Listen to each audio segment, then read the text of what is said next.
Fabien Guillemot, merci d'être venu sur le plateau de BizNext à la Cité Mondiale dans le cadre de la première édition de BizNext. Vous êtes le dirigeant de Poietis. Vous êtes docteur en biologie, je crois, si je ne fais pas d'erreur. En matériaux. En matériaux, bon, je suis juste à côté. Est-ce que vous nous parlez de Poietis, alors qui fait de la bioimpression en 3 dimensions? Ça fait un peu peur, c'est un peu compliqué. Vous allez nous dire, enfin, de nous présenter un petit peu ce que c'est et depuis quand existe aussi votre entreprise, en fait. Ouais. Donc Poietis a été créé il y a 15-16 mois, donc en septembre 2014, avec pour ambition de proposer des solutions innovantes aux industriels de la cosmétique, de la pharma et aussi de la médecine régénératrice. Et nos solutions sont effectivement assez particulières. En fait, on exploite une nouvelle technologie qu'on a développée dans le passé à l'INSERM et à l'Université de Bordeaux, qui est la technologie de bioimpression, d'impression 3D de tissus biologiques.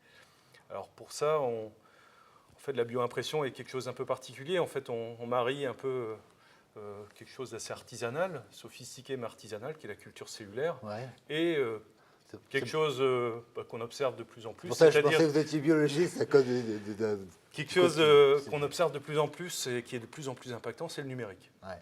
Donc on marie la biologie avec le numérique, et comme on est on va dire en Aquitaine, on pousse la coquetterie à utiliser aussi les technologies laser pour pouvoir faire cette fabrication très développé, de tissus. effectivement, dans la région.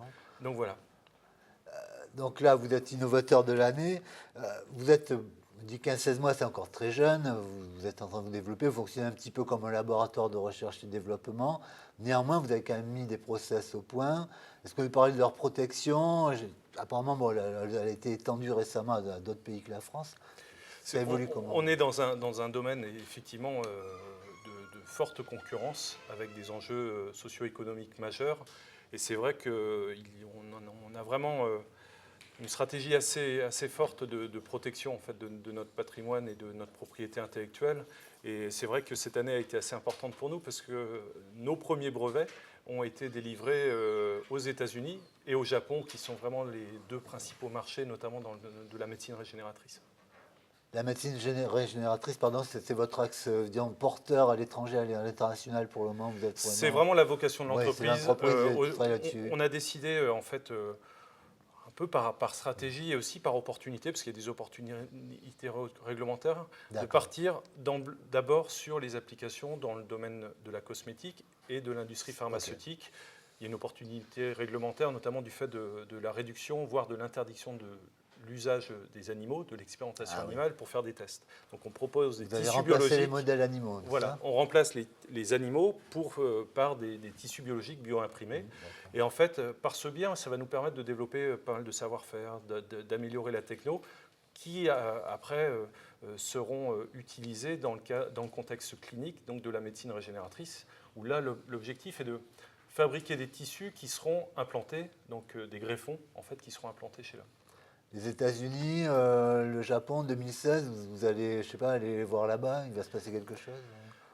Pas encore, ça sera peut-être pour 2017-2018. Là, on a vraiment pour objectif de continuer le développement commercial, parce qu'on a des premiers contrats qui ont été signés. On espère pouvoir signer d'autres contrats sur nos différents marchés, donc la pharma, la cosmétique et la médecine régénératrice dès cette année. Et sans doute que voilà, notre ambition d'aller à l'international sera pour 2017-2018. Aujourd'hui, on est encore voilà, dans une phase de consolidation des premières étapes de structuration en fait, de la société.